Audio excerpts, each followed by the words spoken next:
I would definitely advise a small startup company to be as narrow and as focused as is possible to be. If you look at the original Amazon business plan, there was no hint of anything other than books in it, and it was not on my radar. I was thinking I wanted to build an online bookstore.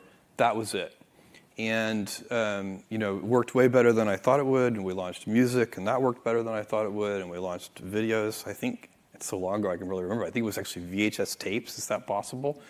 And that worked better than we thought it would. And then I sent email to customers. So I picked about 1,000 customers, and I said, besides the things we sell today, books, music, and video, what would you like to see us sell?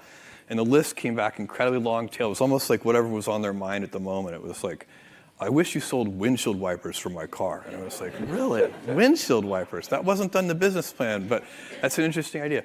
So it's been, kind of one foot in front of the other. We expand into new areas in two ways.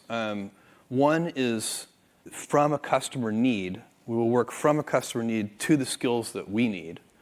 And the other one is skills forward, from a skill set we have to a new set of customers.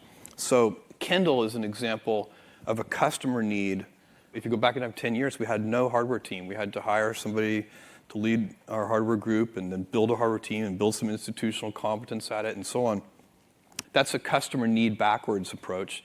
And then skills forward, a great example of that is Amazon Web Services. We had the skills to do AWS. We had probably more distributed computing expertise than anybody else in the world because of the transactions. Transaction systems are so complicated and hard to build, and we had a service-oriented architecture of great complexity, probably before anybody else.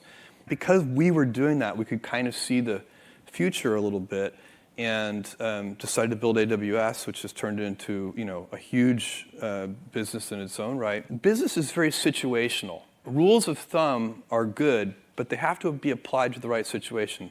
So sometimes the old maxim that you should stick to the knitting is correct, but sometimes the adage that you should stick to the knitting is wrong. And a senior leader's job is to figure out in which situation are you.